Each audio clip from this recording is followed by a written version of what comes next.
I'm your own diet and fitness expert, Dr. Vibha Bava, and today we are going to discuss about how to control your cholesterol naturally.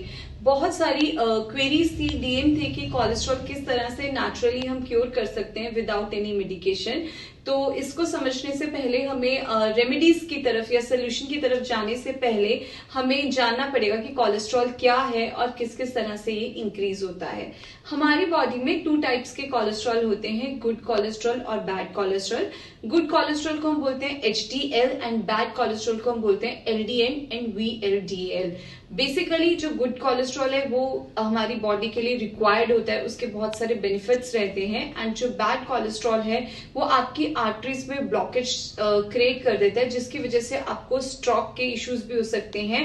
And even bad cholesterol की वजह से आपकी body का ESR rate भी increase हो जाता है and inflammation भी इंक्रीज हो जाती है। तो अब बात करते हैं फैट के बारे में। जो हम खाने से डाइटरी फैट लेते हैं, हमें 3 तरह के फैट्स होते हैं, that is saturated fat, unsaturated fat and trans fat. Saturated fats basically हमें डेयरी प्रोडक्ट से, मीट से, नॉनवेज से मिलता है। घी, बटर, मक्खन जो होता है ये सैचुरेटेड फैट की कैटेगरीज में आते हैं। अनसैचुरेटेड फैट्स जो होते हैं बहुत हेल्दी होते हैं, जो कि हमें प्लांट बेस्ड ऑयल से मिलते हैं, जैसे कि sesame oil, olive oil, nuts हैं। ट्रांस फैट्स जो होता है वो बेसिकली हमें पैक्ड फूड से मिलता है, जो भी कोल्ड ड्रिंक्स या स्नैक्स या जो भी हम पैकेट से डायरेक्ट फूड लेते हैं, चिप्स आते हैं इसकी कैटेगरी में, बहुत सारे रेडीमेड जो आप स्नैक्स खाते हैं वो उनसे खाने से हमें ट्रांस फैट जो है हमारी बॉडी में इंक्रीज होता है। ट्रांस फैट जो होता है डायरेक्टली हमारे बैड कोलेस्ट्रॉल को इफेक्ट करता है और इंक्रीज करता है। सैचुरेटेड फैट से भी हमारा कोलेस्ट्रॉल जो है इंक्रीज होता है अगर हम उसे बहुत एक्सेसिव अमाउंट में खाएं। तो सैचुरेटेड फैट्स की जो कैटेगरी है उसको आपको एक लिमिटेड अमाउंट में डेली बेसिस पे लेना होता है। 1 टीस्पून से ज्यादा आप नहीं ले सकते। अगर आप नॉनवेज प्रेफर कर रहे हैं तो आप ट्राई करें कि उसे आप बॉयल करके लें नॉनवेज को, और आइदर आप ग्रिल्ड और स्टीम्ड वे में आप चिकन खा सकते हैं। अनसैचुरेटेड फैट्स को आप कंज्यूम कर सकते हैं अपने डेली बेसिस पे, उससे आपका गुड कोलेस्ट्रॉल इंक्रीज होगा। दोनों ही पॉइंट इंपॉर्टेंट है अगर आपको गुड कोलेस्ट्रॉल इंक्रीज करना है एंड बैड कोलेस्ट्रॉल डिक्रीज करना है। इसके लिए आपको सैचुरेटेड फैट्स जो है लिमिटेड अमाउंट में लेने हैं और ट्रांस फैट्स को बिल्कुल कम कर देना है अगर आपका कोलेस्ट्रॉल बना हुआ है, और अवॉइड करना है। इवन रेगुलर लाइफ में कोशिश करिए कि पैकेट फूड्स को बहुत ही लिमिटेड अमाउंट में खाएं, इससे ज्यादा ना खाएं। अगर ओकेजनली आपको जरूरत पड़ रही है, टेस्ट के लिए आप खाना चाहते हैं, जितना हो सके अवॉइड करें, बेटर है। नेक्स्ट अगर हम बात करते हैं कि फैट से कोलेस्ट्रॉल इंक्रीज होता है या अदर रीजंस भी है। बहुत सारे जब क्लाइंट्स आते हैं या मैं लोगों से डील करती हूँ तो पता चलता है, बहुत लोग कहते हैं कि हम ना फैट जो है 0% कर दिया, हम बिल्कुल भी फैट नहीं ले रहे, फिर भी हमारे कोलेस्ट्रॉल के लेवल्स जो हैं डाउन नहीं हो रहे, ब्लड में कोलेस्ट्रॉल के लेवल्स डाउन नहीं हो रहे। बेसिकली हम कोलेस्ट्रॉल को सिर्फ डाइटरी फैट से कंसर्न नहीं कर सकते। अगर आपकी डाइट में कार्बोहाइड्रेट्स बहुत ज्यादा हैं, आप एक्सेसिव अमाउंट में रोटी, चावल ले रहे हैं, ब्रेड्स, पास्ता, शुगर्स को एक्सेसिव अमाउंट में ले रहे हैं, तब भी अगर आप 0% भी फैट कर देंगे तब भी आपका कोलेस्ट्रॉल कम नहीं होगा।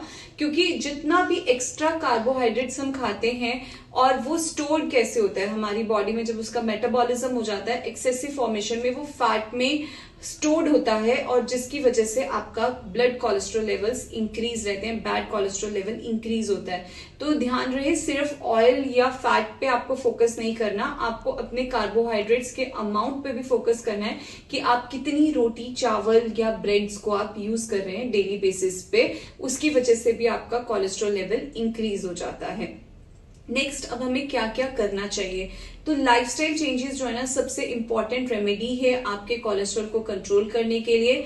So number 1, exercise regularly. आपको एटलीस्ट 25 से 35 मिनट्स डेली बेसिस पे वर्कआउट करना चाहिए, either cardio, either strength training. So basically strength training, cardio, running और किसी भी तरह का वर्कआउट आप डेली बेसिस के लिए एड ऑन कर सकते हैं अपने लाइफस्टाइल में। नेक्स्ट आपको बहुत सारे फ्रूट्स और वेजिटेबल्स आपको एड ऑन करने चाहिए।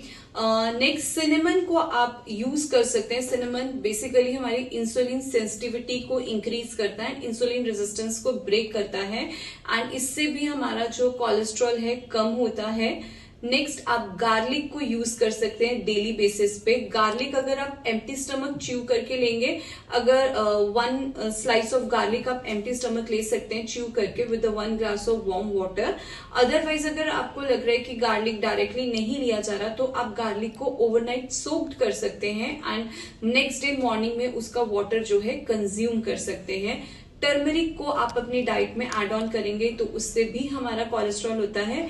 And last but not least triphala. Triphala को आप किसी भी फॉर्म में लीजिए, त्रिफला गूगल, त्रिफला वटी, त्रिफला चूरन।